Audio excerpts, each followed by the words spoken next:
Many of us are starting to understand both the wisdom of the past and the path we can take forward right now that creates a different type of life that's in balance. But as creators, it's important for us to practice discernment. You know, the question I like to ask is this idea, if it was to come into form, will it be of benefit to a healthy, vibrant culture for all? Coming out of the world of technology and the creation of virtual reality. And it's really important for us as we are creating to see if what we're creating is earth resonant. Is it something that will create a fertile life on earth, or is it extractive? Hello and welcome. It's the last day of my birthday week offer. I have put together a gift package of courses and Presence Collective membership. You will get access to the Style and Presence Summit recordings, 3 months of Presence Collective membership, Rituals for Wellbeing, Presence Meditation 101, the whole library of Presence workshops, which is around 15 on the themes such as sacred activism and energy medicine, and the gift package for my book Intuition, which includes workshops and the recordings from the beautiful launch event. This gift package is all put together at a price that is way less than half of what it would normally be. You can access this from our newsletters, either from The Future is Beautiful or the amisha.co.uk one. So if you're on one of these lists, you can register for this gift package until the end of Friday. If you would like to join our team at The Future is Beautiful, we are currently looking for a community facilitator and an assistant to join our team. And this might be one role or 2 different roles, depending on the person. We are closing the applications on Sunday. You can find out more about the role and apply by going to www.thefutureisbeautiful.co/team. This week's guest is another of our wonderful speakers from the Style and Presence Summit, which you can access through the birthday gift or at www.styleandpresence.com. Our guest had this to say about my book, Intuition. Intuition, published by DK Random House, is an evocation and revelation, a contemporary crystallization of a body of wisdom that has been long hidden and now is reclaimed. This book is a prescient and wise guidebook on how to follow inner guidance and inspiration, both visionary and somatic, as a means of navigating through our lives. What is unique and quite wonderful about this book is that Amisha has brought together an encyclopedia of practices, many tried and true through time and tradition, infused with her own personal experience and, dare I say, her powerful and loving personal presence. She is a living embodiment of what she writes about. This extraordinary book reawakens our vital inner navigation system in a form that will reach a diverse audience for the 21st century. You can find out more about the book at www.amisha.co.uk/intuition. Something that Sarah says in this conversation is a nod to the path of 1,000 deaths. I want to speak to this for a moment as the timing feels appropriate and aligned with the recent full moon. For those in the beautiful leadership immersion, we have just completed the Traumas, Shadows and Liberation part of the course. And for those in present mentoring, we're almost halfway, which is often the sticky point. Often people imagine that the path of transformation is all about expansion, feeling good, clear, and energized. And whilst that is some of it, we have this natural relationship of expansion and contraction. It's called spanda in Sanskrit, like a pulse of motion. We expand and then we come back inwards before we can expand again. This path of honoring our cycles of death and rebirth mean being able to breathe through the points where we have lower energy, are highly triggered, and feel the discomfort of facing ourselves and our shadows. Sometimes the integration of huge shifts takes us into the need for deep rest, or a shedding of our skins, which often feels like an inner death where aspects of ourselves fall away, or people or things leave our lives. It forces us to let go, grieve, and then allow something else to be born out of that space. It's true of both our personal and collective healing. We have these cycles, and for a new paradigm to truly be born, old paradigms must be aired, understood, and released. That process is often painful and confronting. I say this to remind you, as the New Age spirituality has focused so much on positivity, joy, expansion, and everything feeling good all the time, it ends up being a spiritual bypass and causing so much shame when we're experiencing the real healing, which can be sticky and exhausting and hard. It can make you want to turn back. If you find yourself in these places, know that you are not alone, especially at a time like this, in this global pandemic and many still in lockdowns. And if you're sensitive, you'll be connecting to that stickiness, that stuckness, that suffering that is happening to so many, as well as to your own.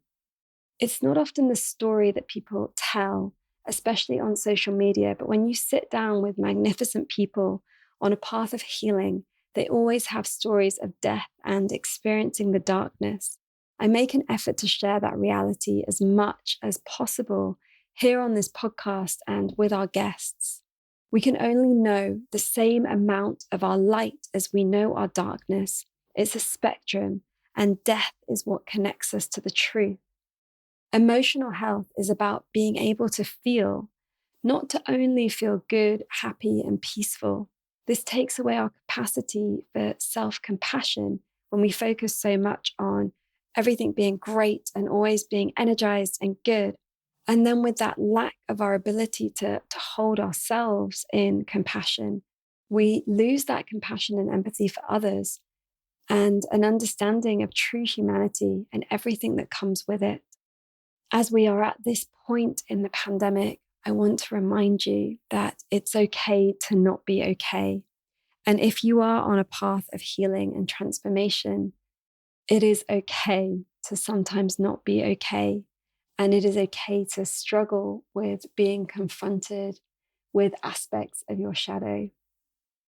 And it is in these moments that we can reach out for more help, more support, more community, and we can find deeper aspects of ourselves that open up deeper healing and understanding, and where we find more of our gifts that have been buried in the darkness.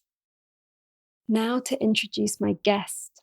As the visionary author of the eco-feminist novel GAIA CODEX, Sarah Drew catalyses powerful blueprints for the future, deeply rooted in the gnosis of the past.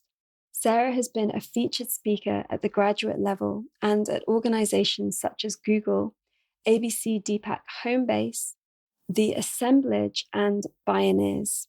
She is currently a popular teacher and mentor for women worldwide on topics such as feminine wisdom and evolutionary culture. Sarah studied religious studies at UC Berkeley and was an early innovator, startup founder, and CEO in virtual reality. Subsequently, she worked on media projects that have explored the edges of digital technology and visionary narrative. She has traveled from the jungles of the Amazon to the high peaks of Bhutan, where she has had the honor of studying and living with key lineage teachers. Her work expresses a deep curiosity and a polymathic approach to exploring multiple disciplines with a focus on humanity's evolution, the cultivation of compassion, and our multi-generational nurturance of Mother Earth.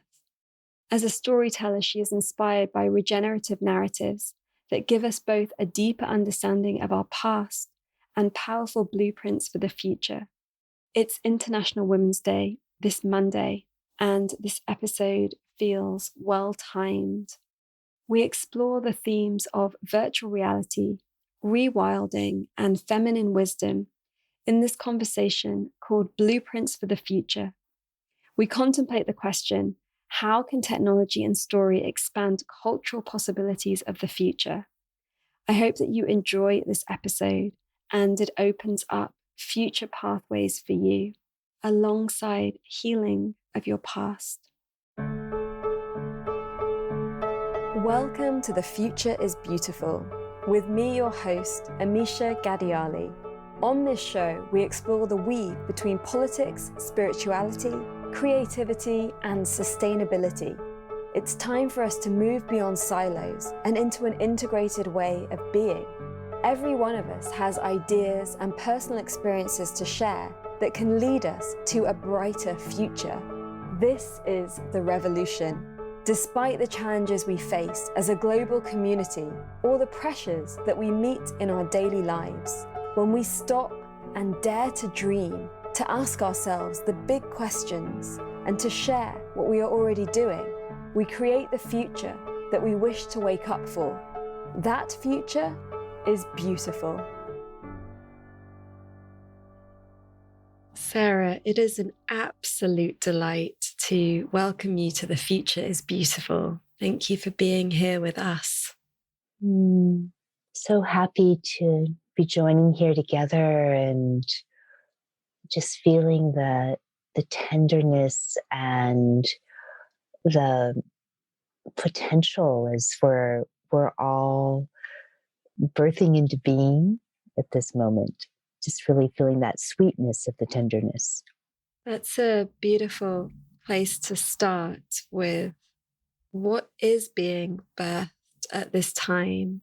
There is a lot about what is dying and what's not working. And I would love for you to share with us your insights, what you see that is being birthed and that perhaps is just there in like seed form or little buds that we can't quite see, or not all of us can see just yet.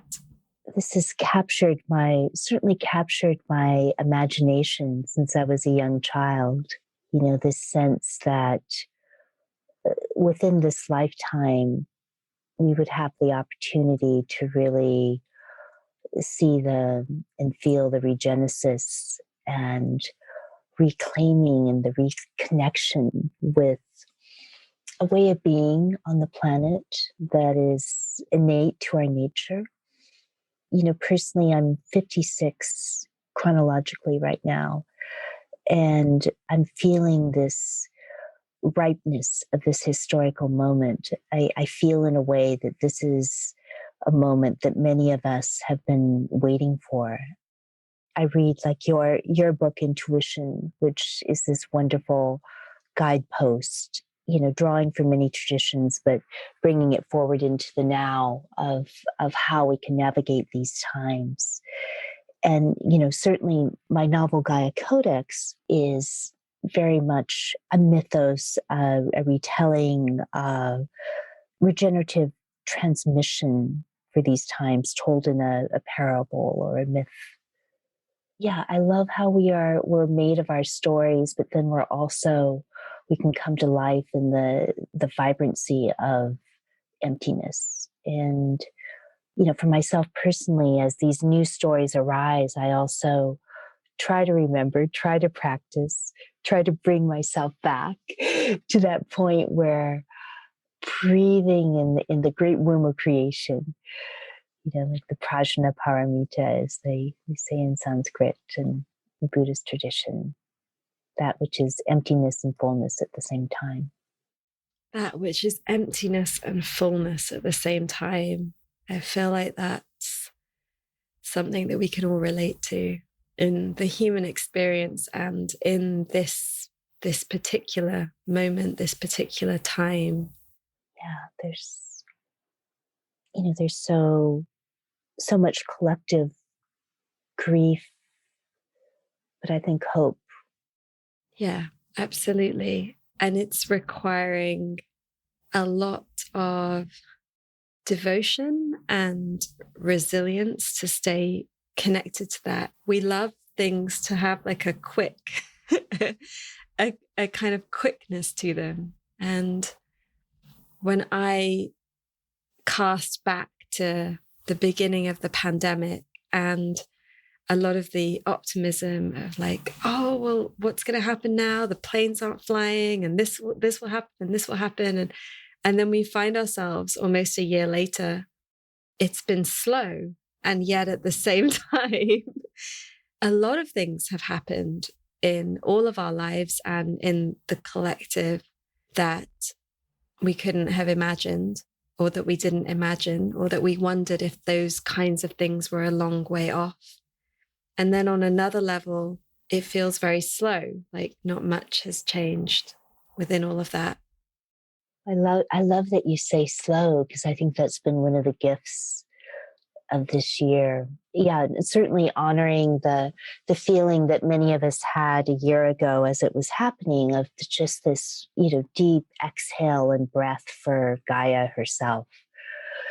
And there was, for a month or two, right, when it was a really kind of a global lockdown, so many, where we got to pause enough to be taken out of our day-to-day patterns. I still feel that. I think it is a slower process. And then as change can happen, it can just upswell, and so much can ripple out and happen quickly. And I've really been feeling that. We're just finishing up a book club right now for GAIA CODEX, which I'm co-hosting with Amisha Fairchild and Claire Dubois from Tree Sisters.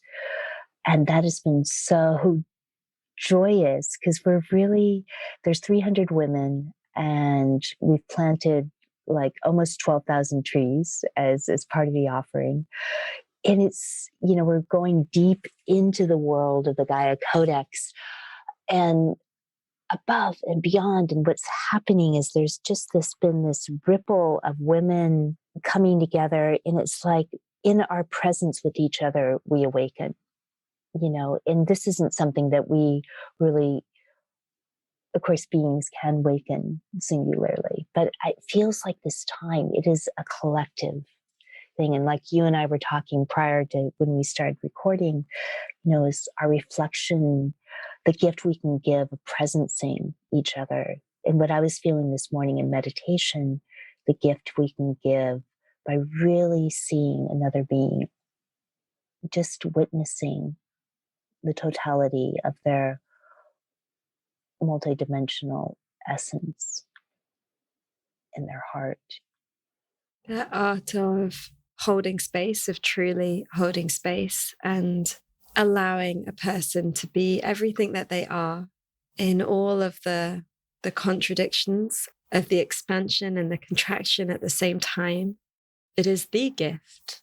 And as we sat down, we looked at each other. I mean, I immediately burst into tears because I felt that presence.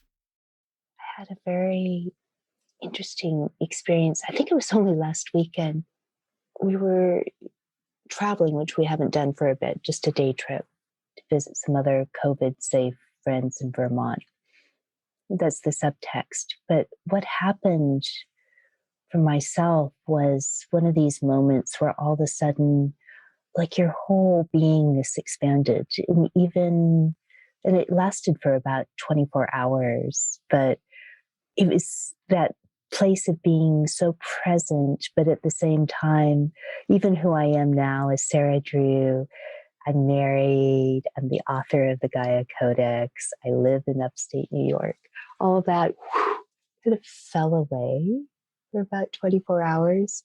I wasn't very useful as a house guest, but I kind of sat in the corner, smiling.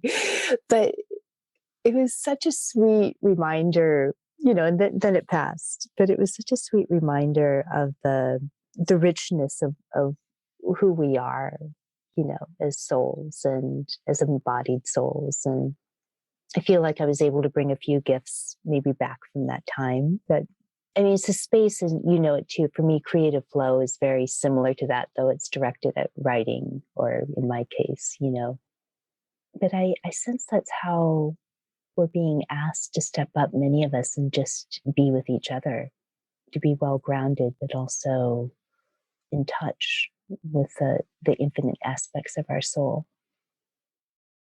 Can you share about the process of writing this beautiful book and bringing an activation into words, into story? I feel it's a space that you may know well, the path of 1,000 deaths. a path of, in my case, offering everything up at the altar of the goddess and asking, how will you use me? How can I serve? How can I best be of service? I mean, the aspiration to write and to write stories of both the future and the past and it's been with me since a child. So it was one of the dharmic seeds, I came in with. I mean, for me, writing is very much that meditative visionary state. And I feel often like I'm a scribe in that space. My background is in virtual reality, kind of the early aspects of it in the 90s. We were creating early virtual worlds. So for me, it's like often going into the world, being the characters, being in the world, and just writing it, being it, feeling it, tasting it. This particular book, GAIA CODEX, was woven with many prayers. I was spending time going to Bhutan and spending time here studying with my root teachers. And I asked them, should I just go on cave retreat? Should I just do that?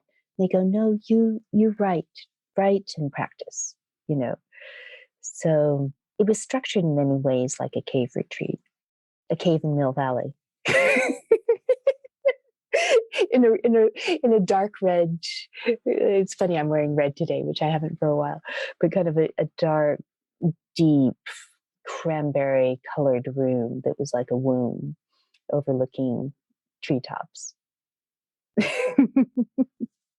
So you went into the cave with the pen and paper? With the computer? Computer. I'm not so good at writing with pen and paper, which is strange, except for calligraphy for when I send you a card. It feels like a book that could have been written with calligraphy. I know.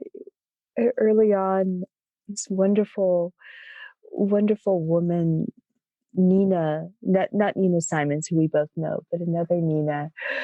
She held an early manuscript because I just had the manuscript that I hand printed myself. I had maybe, 30 to 40 copies, which I sent to people and gave to sisters. And they were very kind to pray with it and bring it into their circles. This is before it was published, and to read it as well. And she goes, "Oh, should never be printed, electronically. It should be hand bound." And it was really sweet. In fact, some women, Cynthia Jors at that time, sent her copy back to me, just beautifully bound in this kind of deep, rich purple leather with this, the title, hand cut out in Japanese papers and, inside for the binding. And she did a whole hand binding of the manuscript that I'd sent to her in like a plastic or whatever. It was really sweet. There was a lot of love. So this book was definitely, once it was written and during it, was really born of the love of our sister circles.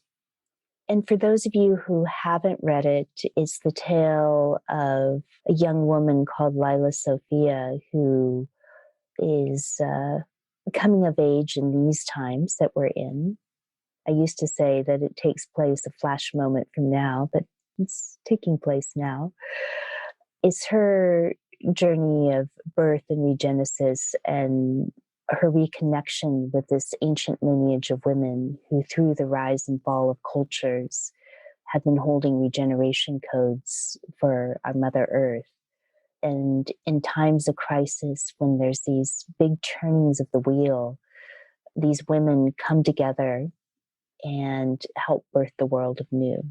So it's the myths and stories of the priestesses of Astera, as they're called. It's the story of Lila Sophia as she goes on that journey and realizes that she also holds these very specific, it's a combination of science and alchemy. It's called the Metamorphosis Project. This ability to hold adaptive regenerative codes to help bring us deeper into resonance with the earth. And it's a love story. There's two love interests, Rhea, who's this wonderful priestess who's lived through time, but is both a mentor and a love. And then Theo, who's this kind of mysterious man so that's those love stories unfold. There's a lot going on in there. Can you share for those that might not be familiar what a code is? Well, the codex, to my understanding, and I'm still very much a student of it, in this context, in this mythos, the codex is both all the living history of Earth in 4 billion plus years. That is there present in the Earth itself and is there with those with the eyes to see and feel. And then there's like a etheric codex, which is structured in a way more like a Indra's net or an nth dimensional net or the web of life, which also holds the history and knowledge of human experience. And then as we go deeper into it, we are the living codex itself. We are the living Gaia codex itself. Is an alchemy in many traditions. We are of Gaia, but Gaia is also of us. And we're in this symbiotic dance of co-creating what the experience is in this realm together with her. We are giving a deification, perhaps, to Gaia, but it's understanding her as a living entity and us as part of that. It's beautiful. I find this word priestess to be one that's so stirring. One of my clients left me a voice note asking for archetypes for an embodied, courageous aspect of her feminine. And I was contemplating as I was replying to her the power of goddess and also priestess. When I went and did a priestess initiation in Avalon, it felt like a step too far, like from the outside, from say where I was already very deep in my spiritual path, but there was something about it that felt really like, I don't think that's for me, or I don't want anyone to know that I'm doing this. And yet the experience was one of the most powerful that I have had, simply because in this priestess circle, and there were 52 of us there, it was a big group, we were initiated in ways of being that were completely natural to my nature and to everyone else is there. And I had this real moment of what had felt like such deep loneliness just disappearing, because I realized that what was being shared in that space was something so innate about us. I was doing a podcast interview recently for the book, and somebody said, yeah, I mean, it's quite out there. You've used the word priestess in your bio. And of course, I didn't call myself a priestess in the bio, but I mentioned priestess initiation in terms of things, the experiences that make us who we are, and why we might be writing a book about intuition. I was like, yeah, I'd forgotten how stirring that word is, because I had befriended and completely fallen in love with that aspect of myself and that aspect in others. And I would love for you to share with us what that word means to you, what that archetype means to you. Yeah, I love what you're saying. And I think it's not uncommon for women of our time to feel that, at least in my experience as it's reflected back. It is a very charged word. And I feel like it's one that we're reclaiming and reshaping and recrafting right now.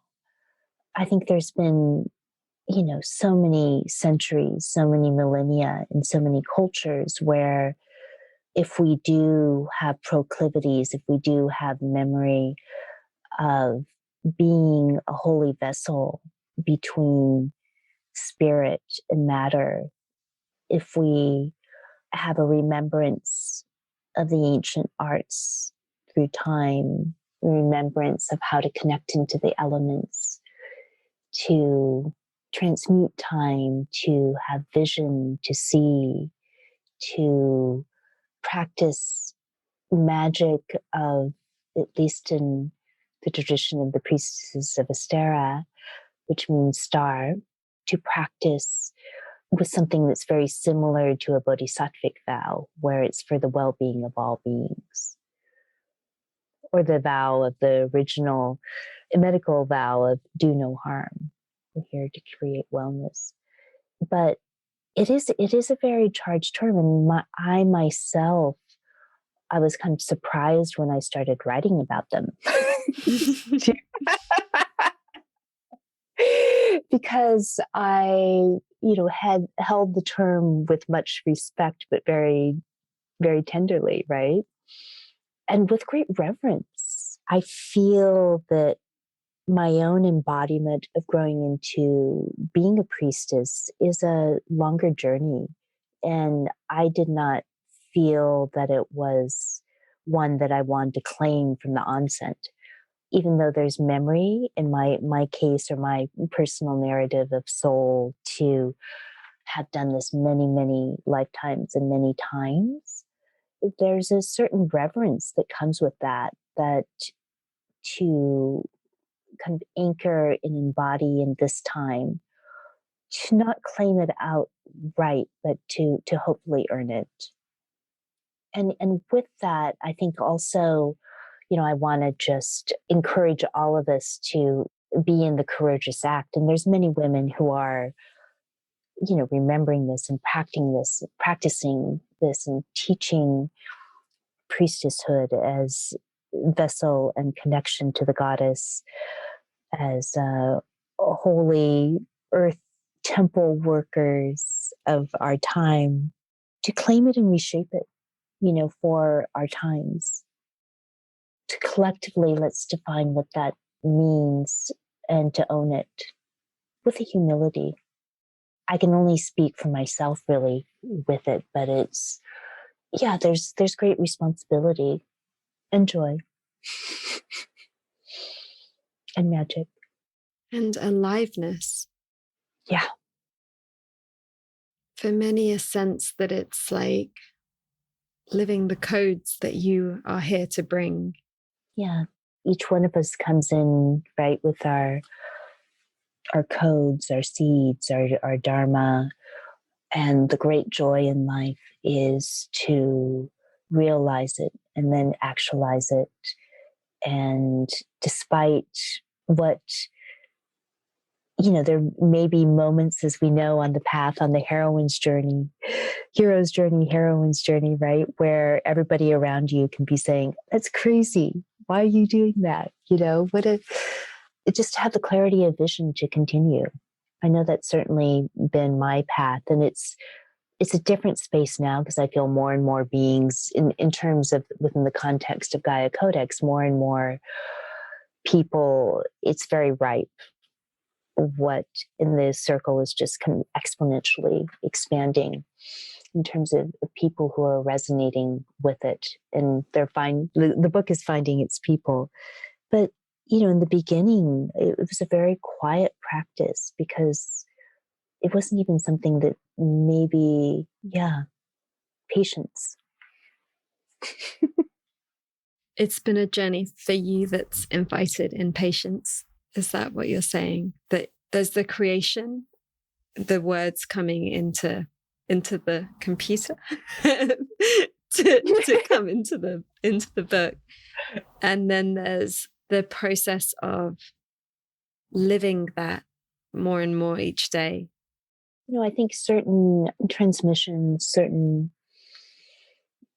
these gifts, they have optimum ripeness at certain historical periods. So if one is inclined, which maybe many listening, to our podcast, to see the future, the potentialities of the future, to see the potentialities even of what and who we can be, how we can live, how we can be expressed as a species right now. I think when we're given these visions, for us, it seems like it's happening right now. It's real time. It's so vibrant and alive. And then it can be time to bring it where more and more beings are experiencing it. But that's the path, right? That's why we're here, is to share. I came across these words of Rilke that I hadn't heard before. The future must enter into you a long time before it happens.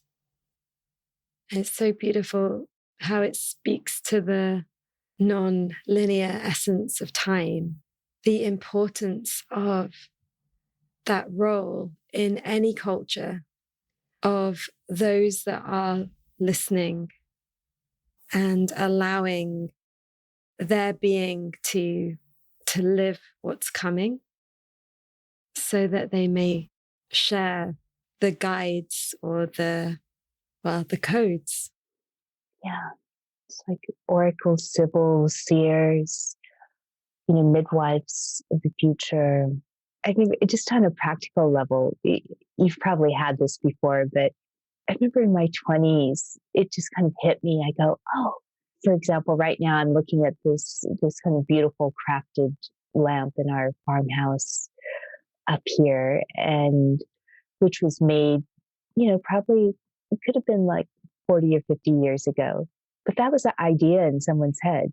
And then someone put all the effort into do the cast iron moldings and to get the top of the lamp. And, that wonder when you think of, just in the human world, that what we've surrounded for, it was all just ideas, a sketch on paper, idea that then was sketched on paper that was created.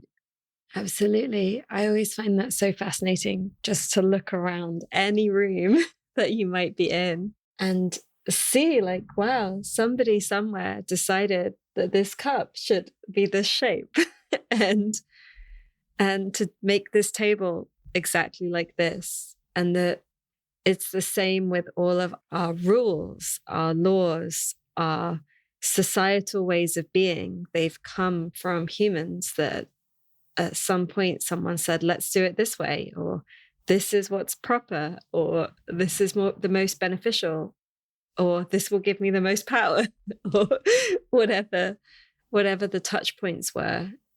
And then when you're out in nature and everything you see, you realize this has formed itself in collaboration with everything that's around it over time.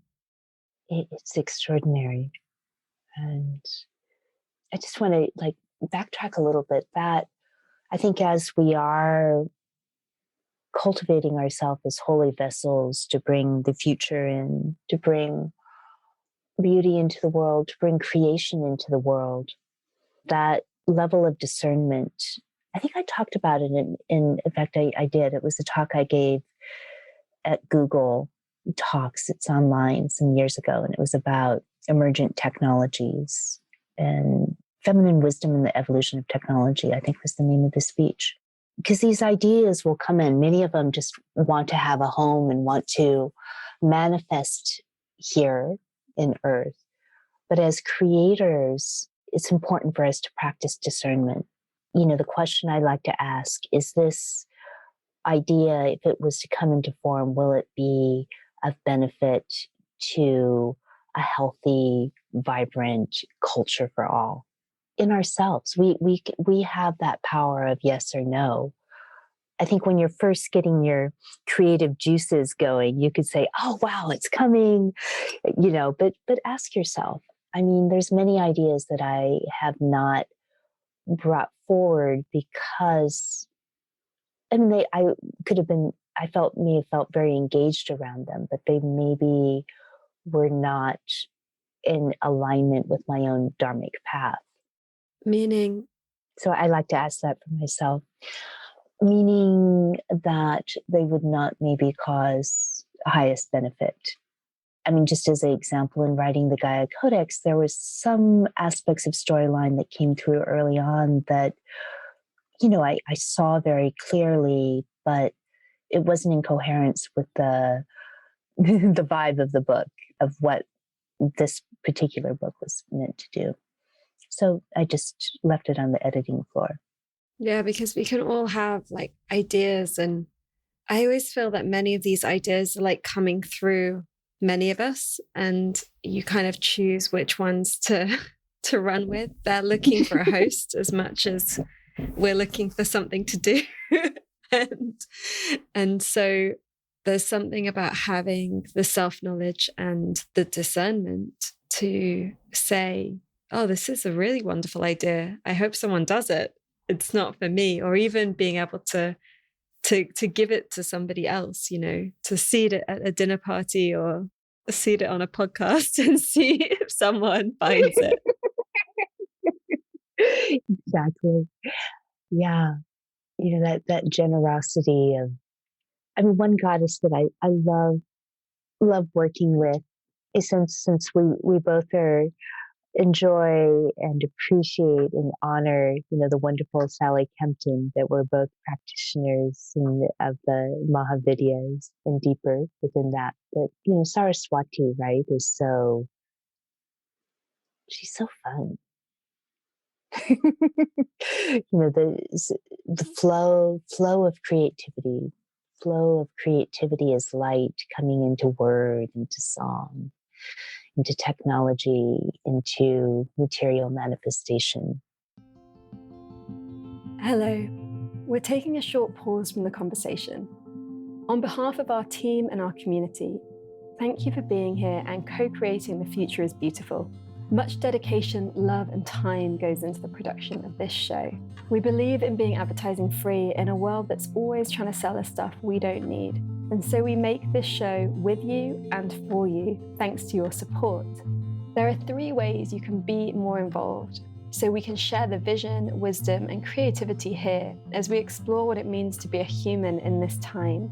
You can support the podcast by sharing it with your friends, posting episodes on social media, and doing iTunes reviews. You can support as a patron by making a monthly or one-off donation of your choice. And with this, you join the Global Patrons group and monthly video calls where we share connection and insight. You get to know the other amazing patrons from around the world, their stories and their work, and you offer direct support to me and the team, as well as being brought into the behind the scenes of creating something like this. It sounds like a lot, but it's as much or as little as you want to get involved in. You can become a member of Presence, our membership collective of care and practice, where we explore how to embody the themes of the podcast with workshops, calls, special events, tree whispers, and powerful tools, practices, and rituals that you can bring into your life.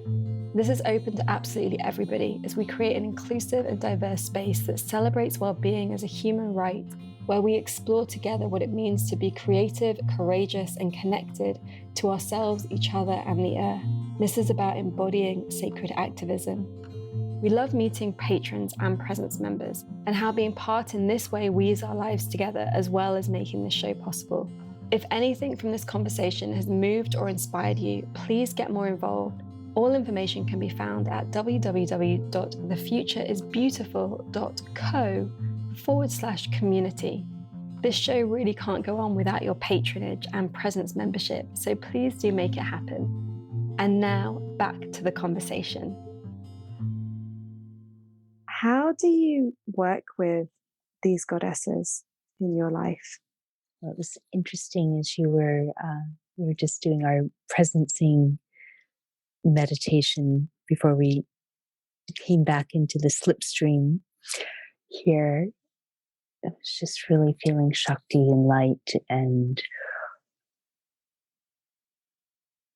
that complete disillusion into both that which is everything and nothing. And I think for me, that really is a tension point, a pulse point, a point of vibrancy that had the opportunity to work and continue to work deeply with the goddesses in terms of probably more along the line of either Hindu or Buddhist Tantra, where you take on and meditate and contemplate the qualities of the goddess.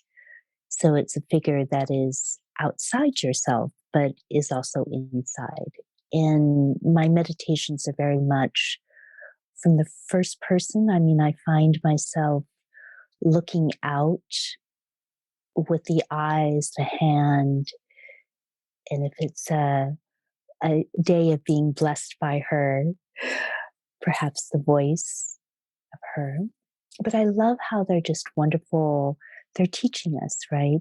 They're teaching us these different archetypes. They're teaching us these different higher qualities of potentiality that we can have, whether we are a male or a female or a male.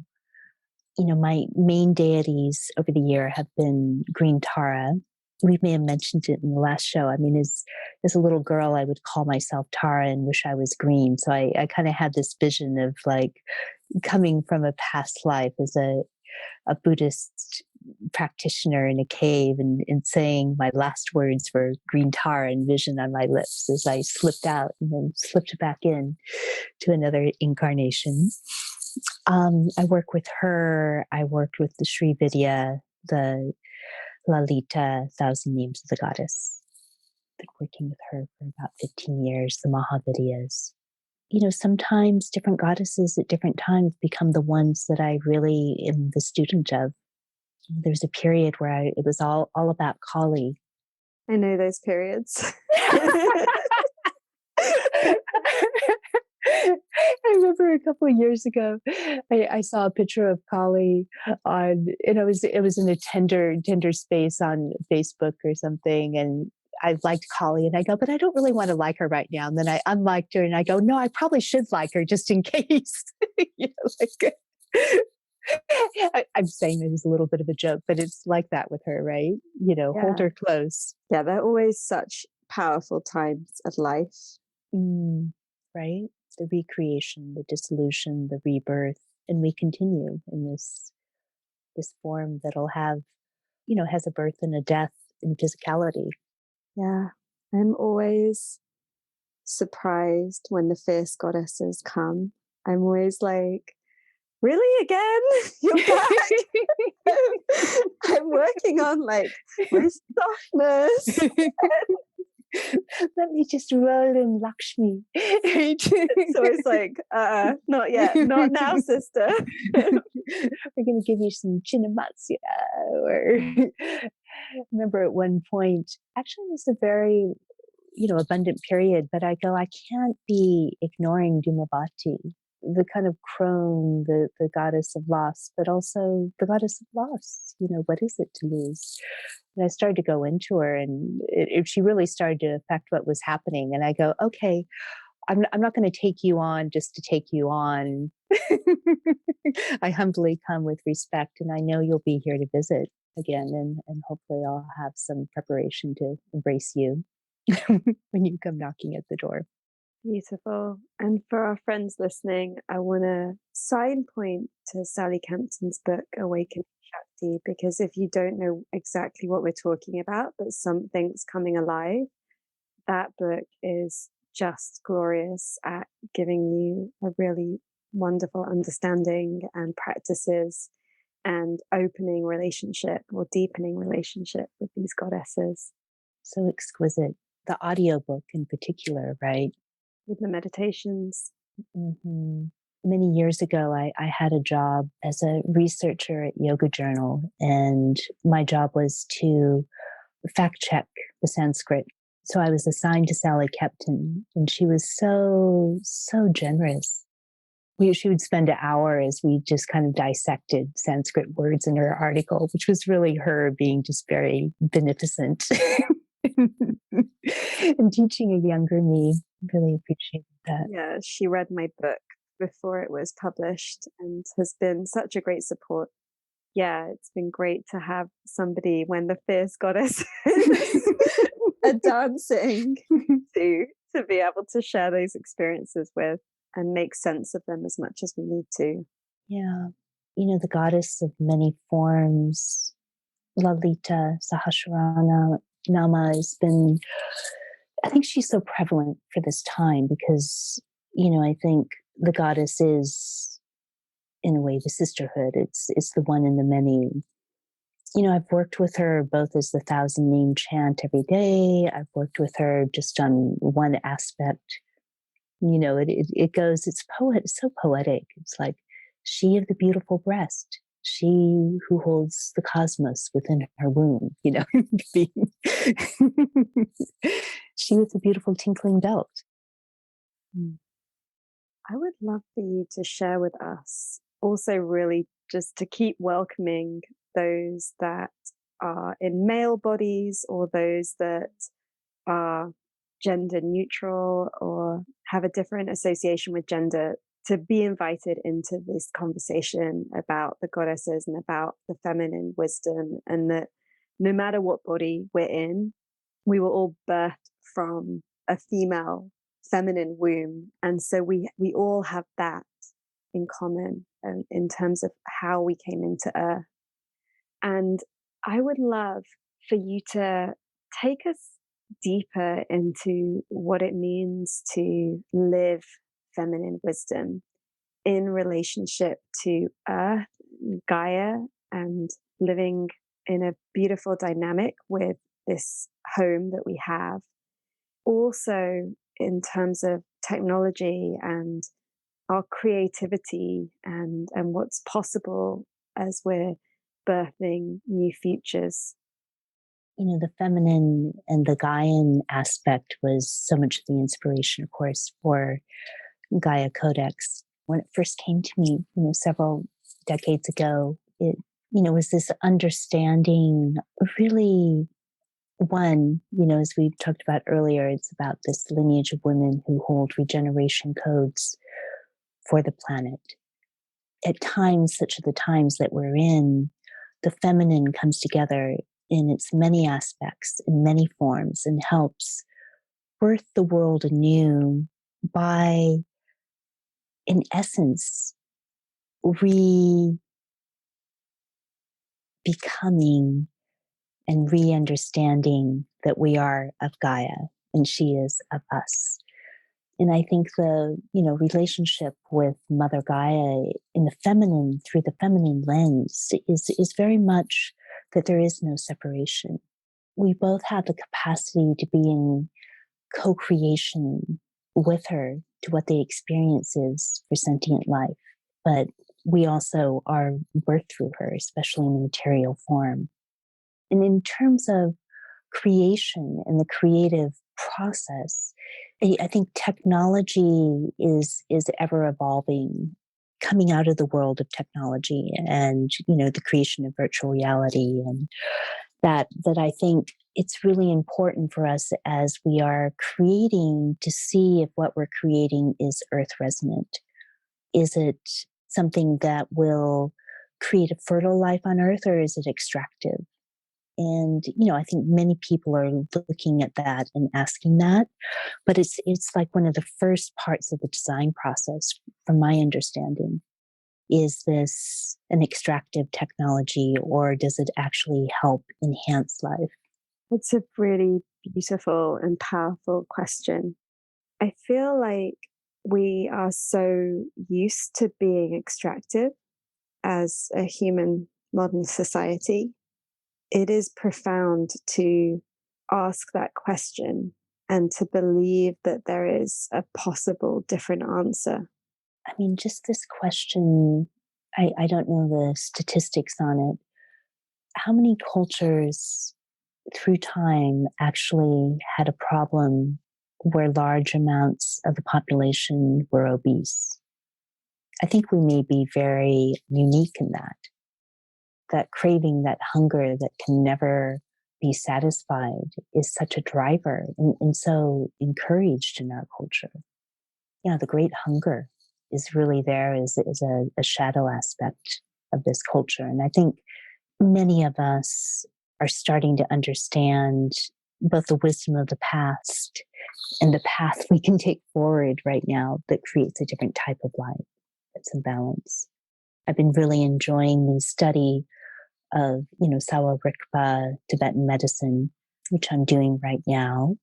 I'm very much of a junior student in it, though I've had an interest maybe for many lifetimes and maybe best practice, but, certainly interest in this lifetime. But it's all about balance, like with Chinese medicine. Are we in balance with the earth? Are we in balance with the elements? Are we in balance with the seasons and how we eat, how we sleep, how we treat the environment that we're in? This was so intrinsic to many of the traditional medical systems, whether it's ancient Greece or whether it's Ayurvedic or whether it's Chinese, whether it's, and I'm not so familiar with traditional, like Native American thing, but there is, as we know, like this continual understanding of balance with the land because survival didn't happen without it. Hopefully we are moving back towards that. So powerful how the more time you spend like in connection with Earth, the more she guides you. I've been feeling, really just deep winter energy. And I went for a walk. I was holding that question, like, how can I come more alive? And what I received was, it's time now to go outside before dawn. And so I committed. It's like the full moon and my birthday, and that then I will start the dawn practice for March. And what was amazing is that the very next day, even though I still had like 4 or 5 days before I was kind of committed to this practice in my mind, and that part of me that I just started waking up just before sunrise automatically. And so it was like, I went into nature, I had the walk, I asked the question, and then the information immediately started to change my system. I love that about the treasure codex of your book. It's all these wonderful entry points, book intuition, these wonderful entry points into coming into resonance to that deeper listening. Yeah, you can be in that place of bliss, or which is not contingent on circumstances.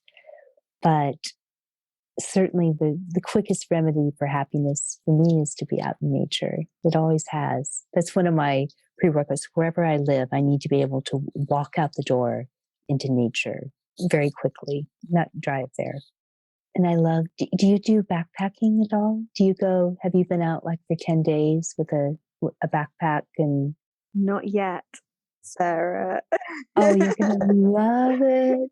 It's about day 3 in my experience, but I've talked to other people who do these solo or just maybe a friend journey. All of a sudden you just sink into this other level communion with her. Yeah, I've been out on wild camping trips with friends, but I haven't been on a vision quest and gone on my own with that intention. Of course, as you're saying this, I was actually just contemplating this just a couple of weeks ago, being here near Dartmoor, these beautiful land with lots of stone circles, and I was feeling like, okay, this spring, summer, I need to rewild myself out there and spend that time alone. Alone. Yeah. Alone with her. He's in your part of the world. I haven't met him in person, but I love his books. Robert McFarlane. Yeah. Seems like so much of his knowledge and his writing comes from walking the land in the British Isles. He's done it in other parts of the world, but that, long walks, maybe multi-week walks, or walking the same trails. Being in quarantine, we're on 240 acres in upstate New York with my husband, and then we have 9 other people on the property in different outbuildings. It's been our little cluster during this time. It's been a gift for most of the part, really, to be in one place. We have like 15 miles of trails with the adjacent properties. We're about similar size, so it's about 600 acres. But just to walk these trails, they're different every day, right? Every moment, really. Be an offering and land offerings with the land in that way, consistently, instead of hopping on a plane. It's been amazing. Beautiful. Can we talk a bit more about how you bring feminine wisdom into work? On that bigger scale, the question around extraction, and then on the more personal, it's always about go and be more connected to earth in all the ways you can. And even if you're in a city, just remember to look at the sky. And most cities also have really beautiful parks, and it's just remembering that you can create that connection. I feel like in that place of, how do we manage our work lives where we're not necessarily making these big systemic decisions? I think I'm maybe both a bad example and a good example of it. I mean, I'm Aries with Capricorn rising. My nature is to be very driven. I had to temper that, but use that energy as well, because I get stuff done. I really trust, intuition, going back to what you've so wonderfully explored. I trust vision. I trust intuition. I'm okay in changing my mind at the last minute. I mean, commitments are important and all of that, but really following how something feels somatically, my body, how it aligns with an inner knowing. I've really tried to fine tune, and one does over the years. We cultivate our clarity of vision for ourself, aligned with our path or our dharma or our soul seed, or whatever we want to call it. But that truth of how we're unfolding, and you get to the point where there's no need to compromise it. And if you do, it's an experiment and you see how that works. And if it doesn't work, then go back. And that's okay. I think I don't know if this is a feminine quality, but I think my inner mothering to be okay with myself if I've gone off my path a bit is I'm much more gentle. I'll go, okay, we tried that. Let's try this other way. It was okay. You made a mistake. What did we learn from it? And maybe there's a big course correction, or maybe there's a small one. So I don't know if that was all a direct answer, but I think maybe the cultivation of the inner mothering has really, I don't actually have children. I have creative children for sure, and a surrogate auntie, but my inner mother has got quite gentle over the years, which is a great help, which we can cultivate in ourselves, whether our own birth mother was mothering or not. Right. I feel like the inner mother is such a big theme, and it will take us into deep places. And before we close, I really want to talk to you about virtual reality and consciousness. I remember talking to my brother years ago about, we were chatting ideas, we talk ideas a lot, and we were saying, maybe like with climate breakdown and the addiction to kind of flying and holidays, and maybe there could be this really beautiful way of VR kind of coming into play to help us to have some of the experiences without having to go and have them in the ways that they're extractive. I'm aware of quite a lot of cool VR things that are happening, whether they're projects that help you to really explore your consciousness and have an experience that you might have only had otherwise with plant medicines or something, or thousands of hours of meditation. And some of this I'm really excited about. And then I was reading an article that was kind of talking about how VR could be used to actually, make us even more at home than we already are, and even more kind of enslaved in that way, as in we already have our phones and Netflix and all these other things that take up so much of that time and energy, and that space to just go and stare at the moon. And I'm curious as to what your take on all of that is, having a background in VR, and then also being so connected to our deepening consciousness. It certainly is in some ways evolved or changed over the years. My first contact with it, having a early VR company quite early in the 90s, and being around a lot of the people. I was part of a magazine called Mondo 2000 at that time, which was like pre-Wired, where we were covering this. And a lot of it at that point was really at the intersection of technology, like the Jaron Lanier's and the Eric Gullicksons and Steve Jobs in the mix, and the John Perry Barlow's, a lot of men, it seems. But part of that mix of like these first iteration of where technology and consciousness, a lot of the creators at that point were looking at how to communicate the inner world and through VR. And that is what excited me at the time, was, here was this ability to just like give direct experience of what, the infinite worlds inside of us. I mean, for me, my own inner world is very, very vivid. I mean, I can close my eyes and it can be like a quote unquote VR experience. I can go to another part of the planet. I can become a billion gems or one gem. I can become, the different elements. I can, just explode myself. So it's just vast stars. And it's all quite visceral for me in my inner, and it has been since I was a child.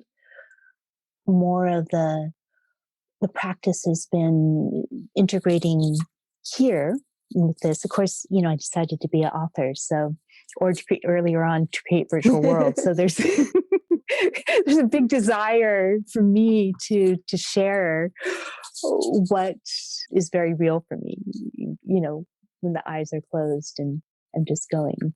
I guess that's one of my personal drives. So where does it affect culture? Where does it? I think it's like any tool. I think it's a great tool. I think I've always seen it as training wheels for what we actually are capable of.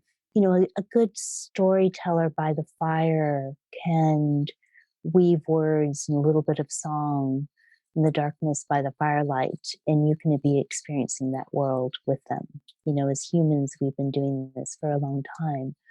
I think the complete reliant on the technology it's one evolutionary path. I don't think it's bad or it's good. Right now, as they're designed, they are extractive on some level because they take electricity to run.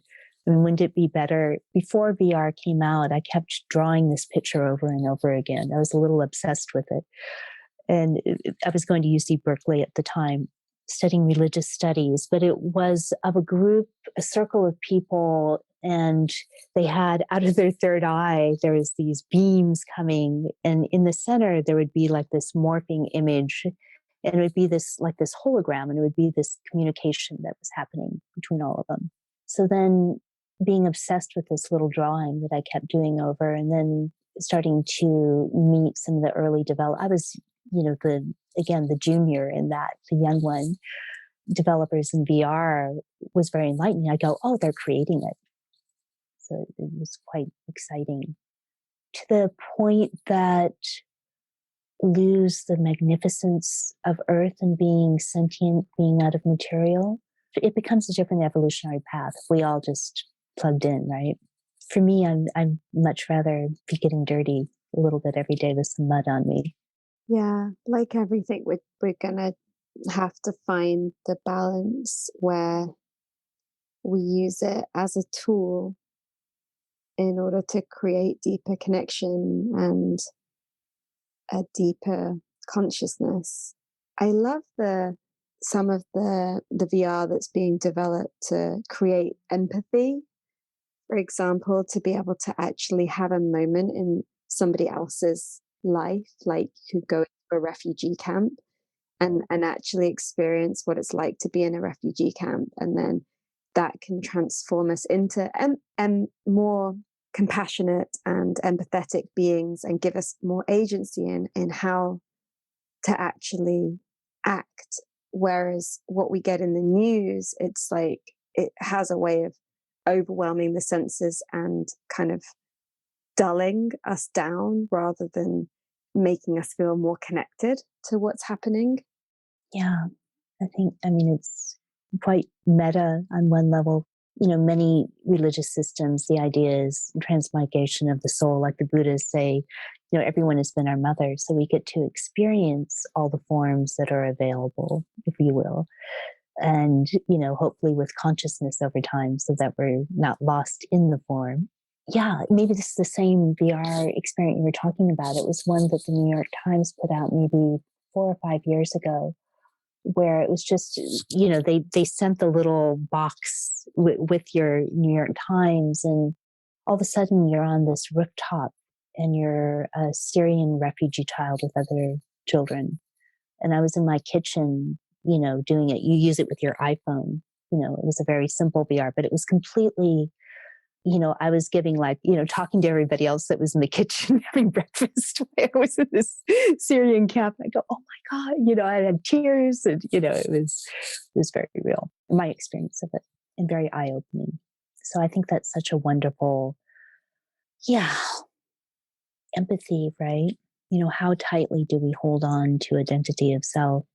Yeah, it would be amazing if we could use this technology to undo the divisiveness that the other technologies have done. And by that, I'm referencing the social dilemma and the way in which we've been sent down different rabbit holes. Will you do that project for us, please? There's a friend you may know him, Joshua Fouts. He was the ED of Bioneers for years, but prior to that, he was working. He's a wonderful human being. He was working for the Annenberg Foundation, and he did a project where it was bringing children from like Islamic countries. It was when there was, you know, these huge anti-Muslim moves, and children from here, and just having them experience each other's lives through VR. Beautiful. I would love to be a part of that project. Yes, and please. I invite friends listening, if we want to create this project, co-create it, to get in touch and let's make it happen and create some, lived experiences of the future is beautiful, you know, just to kind of open up like the doorways of what's possible. That I love. Yes, that's the sweet point, right? Because that's really what is one of my goals through writing. You know, I'm writing the prequel right now to the GAIA CODEX, which I hope is out this year. But it's in any of that, it's so important for us to viscerally experience what it can be, right? And that itself, it's like when you have blips of moments of awakening or consciousness. Just even we may slip back into whatever consciousness we are in our day-to-day life, if that's the case. But those moments of sustained experience, I believe it changes our DNA, and we get enough of us experiencing it together. I love this, Amisha. Like, the future is beautiful, VR, and have people do different short pieces around that, and then have collective experiences of that. Yeah, I would love to do that and you know, have that as an installation in different communities, and have our community design the futures. Exactly. I love this. This feels like your work. I'm on to help however I can. So everyone listening, let's. Okay. I'm a volunteer to help. This would be a joy. Okay, well, if there's anyone that really feels like that aliveness and wants to come on board and make this happen, like, let's do it for sure. it's essential right now, because if you are, and there are many of us are not on a steady diet of media, but if you are on a steady diet of media in whatever form, it's just like the current systems, which are no longer sustainable, reiterating themselves over and over again ad nauseum. Well, we've seen what happens, right? Yeah. Sarah, it has been a joy to be with you.